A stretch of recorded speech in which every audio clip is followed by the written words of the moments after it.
మీ త్రాగే నీటిని మీరు ఎప్పుడైనా చెక్ చేశారా?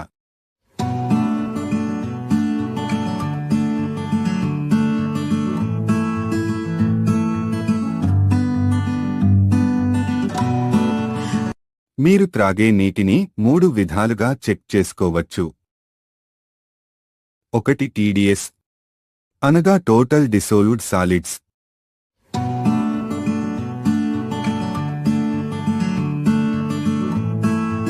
2 pH పొటెన్షన్ ఆఫ్ హైడ్రోజన్.